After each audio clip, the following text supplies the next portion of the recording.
भगवान तथा उनका प्यारा भक्त बंगाल में माधवदास नामक एक भक्त था, जिसने यह समझा कि उसने अपने घर को खो दिया। जब उसकी पत्नी का देहांत हुआ तो उसकी गृहच लक्ष्मी का देहांत हुआ। अतः उसने अपनी सारी संपत्ति गरीबों में बांट दी, गेरुवे वस्त्र धारण किया और पुरी में एक यात्री के रूप में भगवान जगन्नाथ, कृष्ण भगवान का ही एक रूप, के दरबार में घूमता रहा। वहां पर उसने ऐसा घोर तप किया कि उसके लिए स्थूल मूर्ति काल्पनिक हो गई और उसे निराकार निरंतर भासित होने लगा। उसे समय और दूरी का भान न रहा और चेतना और अचेतना का भी फर्क न रहा। तब भगवान जगन्नाथ तथा माँ सुभद्रा, भगवान की शक्ति, ने उसके पास वह सोने की थाली रखी, जिसमें भगवान जगन्नाथ के समक्ष पुजारी लोग गर्भगृह में भोजन रखाते थे। जब माधवदास जागा तो उसने भोजन देखा, जिसे उसने खा लिया तथा पुनः उस परम चेतना में तन्मय हो गया जिसे कुछ समय के लिए छोड़ा था। इसी बीच यह खबर फैली कि सोने की थाली खो गई और यह माना गया कि उसे चोरी कर लिया गया तथा समुद्र के किनारे माधवदास के पास यह सोने की थाली पाई गई।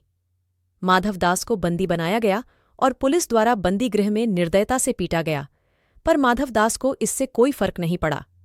उसी दिन रात को मुख्य पुजारी को स्वप्न आया, जिसमें पुजारी को कहा गया कि वह अब जगन्नाथ भगवान के लिए भोजन न लाएं। तुम मुझे खाना परोसते हो और जब मैं खा लेता हूं तो तुम मुझे पीटने लगते हो। तब उस पुजारी को समझ में आया कि यह सब भगवान की लीला है, जिससे कि माधवदास की भक्ति के बारे में पता चले और भक्ति के सही स्वरूप के बारे में लोगों को समझा पाएं।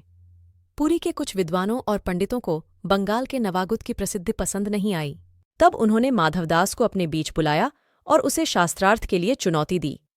माधवदास इस तरह का पंडित नहीं था।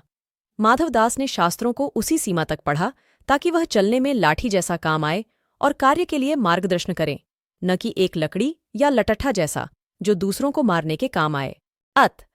उसने शास्त्रार्थ शुरू होने के पहले ही हार स्वीकार कर लिया और उसने दस्तावेज में भी दस्तखत कर दिया वह हार स्वीकार कर रहा है। पंडितों का मुखिया इससे बहुत प्रसन्न था, क्योंकि विद्वता में माधवदास का बहुत नाम हो गया था, जिससे सभी पंडित डर रहे थे।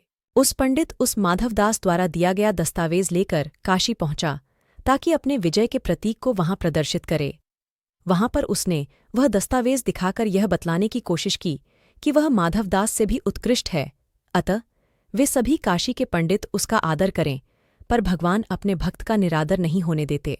जब उस हस्ताक्षरित दस्तावेज को सभी के सामने खोलकर पढ़ा गया, उसमें यह पाया गया कि विजय माधवदास की हुई और नीचे हस्ताक्षर उस प्रमुख पंडित के थे जिसने अपनी हार स्वीकार की थी। जब अपने भक्त को कोई हानि पहुंचाना चाहता है या निरादर करना चाहता है तो भगवान कभी चुप नहीं रहते। अगर वीडियो पसंद आई है तो वीडियो को लाइक करें और चैनल पर नए हैं तो चैनल को सब्सक्राइब करें और नोटिफिकेशन को दबाना बिल्कुल भी न भूलें। और कमेंट में जय जगन्नाथ लिखकर बताइए कि आपको यह वीडियो कैसी लगी। Thanks for watching.